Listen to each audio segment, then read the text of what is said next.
I know what it feels like to go into a space that has high respected people in our community, very knowledgeable people, and then you feel intimidated because you don't know what they're sharing is completely new to you. You feel foreign to the space, and for me, it's that intimidation that could help. Well, it could prevent you from moving forward into the space, even though that you want to.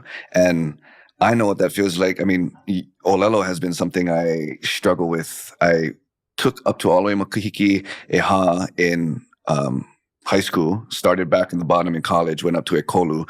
I couldn't pass it, so I ended up backing out. And I went in with college with Hawaiian studies, but I ended up graduating in political science because I couldn't pass the Olelo part.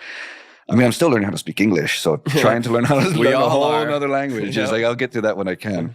But when I hear people, especially little keiki now, and they're just rapping and they're going on, and it's, wow, bro, it just gives me chicken skin and makes me feel like, I got to get back to it.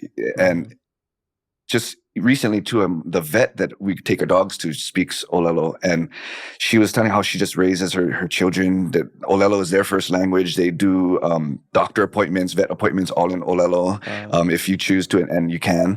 And she was starting to talk to me, and then I'm answering her very little bit, and she's like, "Makauoi, you scared?" I'm like, yeah, it still has that intimidation. I know when you're in school, that's the one thing they tell you is you can Olelo as much as you want in the classroom, but it's really what you do outside.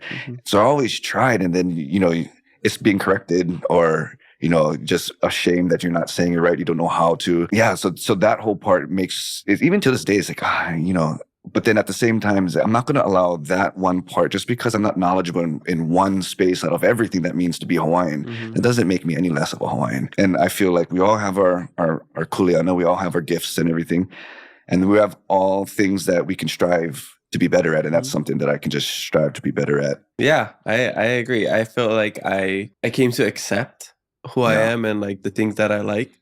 And I feel very secure in my identity as a Hawaiian, knowing that I don't have to go work in the lo'i, in the mala every day. I don't have to oli and hula every day.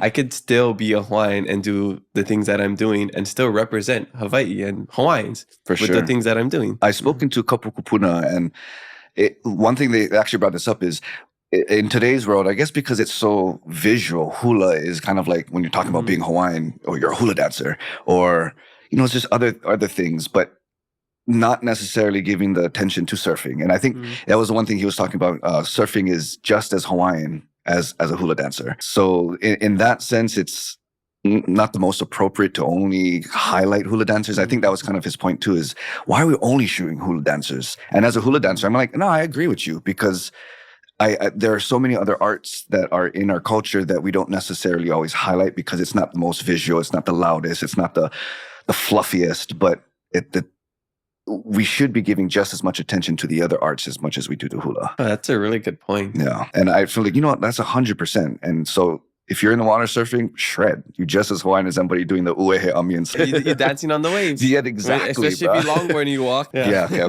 I'm learning about that one. I still try. Oh, I'm going to do that next time. Next time I walk, I'm going to kahalo. So you do an ami all the way down. Yeah. As I'm falling off, I'm like, oh, well, that's super cool.